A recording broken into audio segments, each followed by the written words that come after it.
मेरे चैनल पे बहुत सी अच्छी और मज़े की वीडियोस मौजूद हैं। आप मेरे चैनल का विज़िट करें। आपकी तरफ से लाइक और सब्सक्राइब करना हमारी मेहनत का इनाम होता है। बिस्मिल्लाहिर्रहमानिर्रहीम, अस्सलाम वालेकुम। उम्मीद है आप सब खैरियत से होंगे। अल्लाह सुब्हानहू व तआला से दुआ है कि हम सबको अपने हिफ्ज़-ओ-मान में रखें। आज हम बना रहे हैं कुल्फ़ा आइसक्रीम। कुल्फ़ा आइसक्रीम आप बड़ी आसानी से और झटपट घर पे तैयार कर सकते हैं और बच्चों को खिलाएं। बच्चे बड़े खुश होंगे और शौक से खाएंगे। आइसक्रीम में खोए का टेक्सचर देने के लिए हमें ब्रेड क्रम्स चाहिए। 5 स्लाइस के हमने ब्रेड क्रम्स बना ली। चलिए स्टार्ट करते हैं। हमने 1.5 किलो दूध लिया था, उसको पका के हमने ये तकरीबन ये देखिए 1 किलो हमारा दूध रह गया है और पकाने से देखिए इसका कलर भी पिंक हो गया। अब इसके अंदर हमने हाफ टी स्पून पिसी हुई इलायची डाल लिया।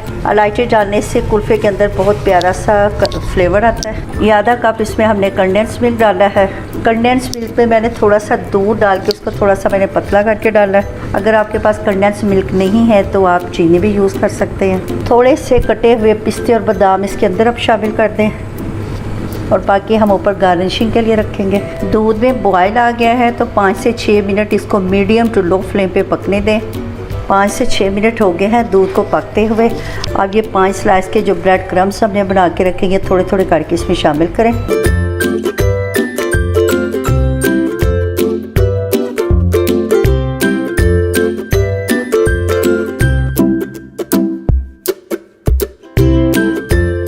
बाज़ार में जो खोए कुल्फ़ी वाली आइसक्रीम बनाते हैं वो सारे इसी तरह उसमें ब्रेड शामिल करते हैं।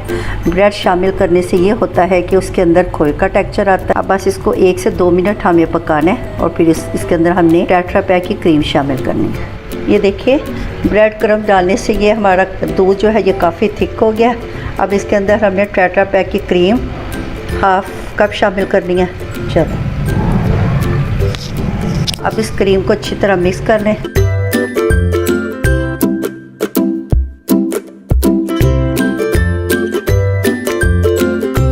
क्रीम हमने अच्छी तरह मिक्स कर ली है। बस अब इसको हम चूल्हे से उतारते हैं और फिर इसको मोल्ड में डालते हैं। ये देखें इस मोल्ड में हमने इसको डालना है। ये सारे जो कटे हुए पिस्ते बादाम हैं वो हमने इससे नीचे बिछा देने हैं।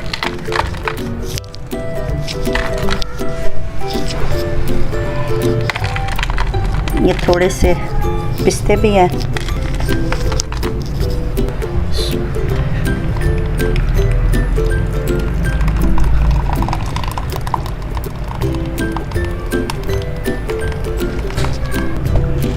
हल्का सा टैप कर लें। इसके ऊपर हमने बटर पेपर ऐसे बिछा देना है। बटर पेपर से कवर कर दें ताकि इसके अंदर क्रिस्टल ना बने, बर्फ़ ना बने। अब ये जो फॉइल पेपर है इसको हमने अच्छी तरह रैप कर देना है। ओवरनाइट हमने आइसक्रीम को फ्रीज़र में रखा है। हमारी आइसक्रीम बहुत अच्छी तरह सेट हो गई है, जम गई है। अब इसके ये साइडों पे हमने हल्का सा पानी लगाया है ताकि जो हमारी आइसक्रीम है वो आसानी से निकले। बिस्मिल्लाह।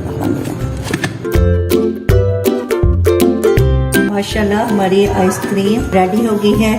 चलिए इसको कट करते हैं फिर आपको दिखाते हैं।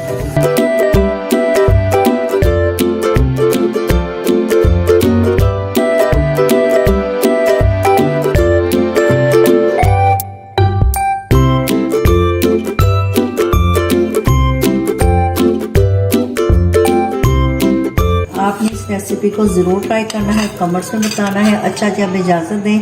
नई रेसिपी के साथ हाजिर होंगे। अल्लाह हाफ़िज़।